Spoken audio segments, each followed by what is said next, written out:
मैं पूछ रहा हूं, हमारे धर्म में नहीं है। ट्राइबल को जो मिला है वहां पे जगह पर है। ट्राइबल का कल्चर को प्रोटेक्शन मिला है किस धर्म में? दूसरे धर्म के लोग यहाँ जो करते हैं प्रोटेक्शन मिला है किस धर्म में है? बताइए चलिए मेरे को। Subrata wants to make a point, Shadab wants to make a point.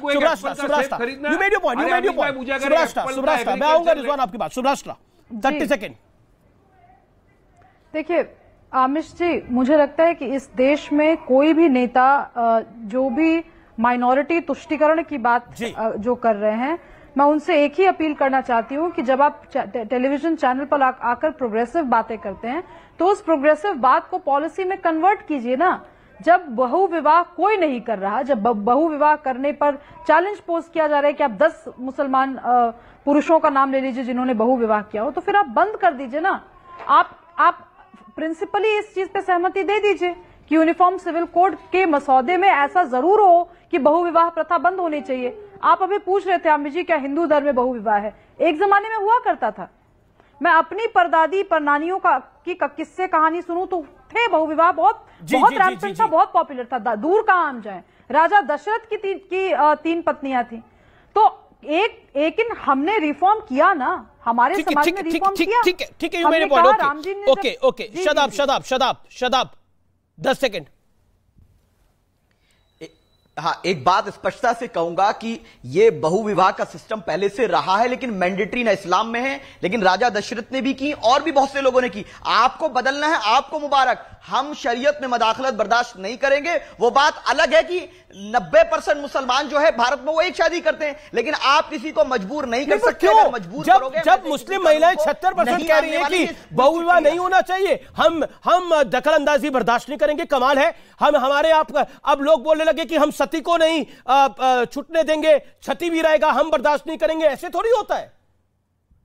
देश है, समाज है, वक्त के साथ चीजें बदल जाती हैं, बदलना पड़ेगा। और अब बात न्यूज 18 के मेगा यूसीसी सर्वे के निचोड़ की। व्यूअर्स, आखिर यूसीसी पर मुस्लिम महिलाओं के मन की बात क्या है?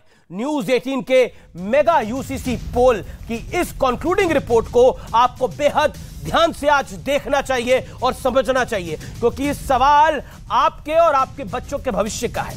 मुस्लिम महिलाओं से जब पूछा गया कि क्या शादी, तलाक, गोद लेने और संपत्ति के अधिकार पर वो समान कानून चाहती हैं या फिर जैसी व्यवस्था अभी है वो उससे संतुष्ट है, तो 67.2% महिलाओं ने हाँ में जवाब दिया।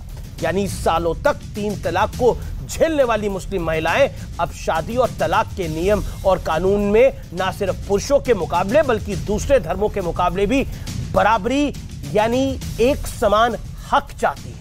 हालांकि 3 तलाक को तो खत्म कर दिया गया, लेकिन अडॉप्शन और संपत्ति के अधिकार पर अभी भी असमानता की खाई काफी गहरी है। इस सर्वे में दूसरा अहम सवाल है कि क्या मुस्लिम पुरुषों को 4 शादियां करने का अधिकार जारी रहना चाहिए? जवाब है 76.5%।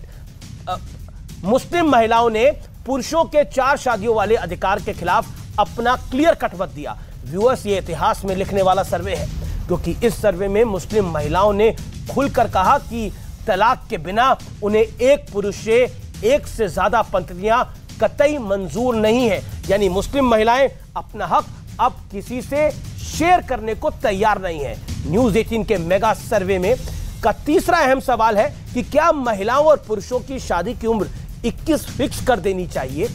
इस पे करीब 79% मुस्लिम महिलाओं ने कहा कि शादी की उम्र 21 यानी 21 साल करना बिल्कुल ठीक विचार है। यह सोच अपने आप में साफ साफ कह रही है कि मुस्लिम महिलाएं चाहती हैं कि उन्हें जीने, पढ़ने और आगे बढ़ने की आजादी चाहिए। यानी हर बच्चे का अधिकार है कि वो कम से कम ग्रेजुएशन पास करे। आपको याद होगा, all India Muslim personal law board ने 5 जुलाई को यूसीसी के मुद्दे पर 3 घंटे लंबी एक बैठक करी थी। बैठक के बाद वो इस नतीजे पर पहुंची कि इस देश में यूसीसी की कोई आवश्यकता तक नहीं है। मुस्लिम पर्सनल लॉ बोर्ड के प्रवक्ता SQR इलाइस ने कहा कि पर्सनल लॉ बोर्ड में बने कानून पवित्र कुरान के लिए से लिए गए हैं। उसमें लिखी बातों को काटने और बदलने की इजाजत खुद मुसलमान को भी नहीं है। पर्सनल लॉ से छेड़छाड़ की गई तो इसके गंभीर परिणाम होंगे। सवाल यह है कि मुस्लिम पर्सनल लॉ बोर्ड क्या सरकार को धमकी दे रहा है? जैसे नतीजे न्यूज 18 के सर्वे में आए हैं, उससे साफ है कि मुस्लिम पर्सनल लॉ बोर्ड ने लॉ कमीशन को जो मसौदा भेजा है वो शायद उनकी पर्सनल ओपिनियन है, क्योंकि मुस्लिम महिलाओं की राय तो कुछ और है। याद रखिए, यूसीसी से सबसे बड़ा फायदा उन महिलाओं को होगा जिन्होंने बराबरी को यस कहने का पूरा मन बना लिया है। यानी अब सबका हक बराबर होगा, इसीलिए यूसीसी जरूरी है, मजबूरी नहीं। नमस्कार।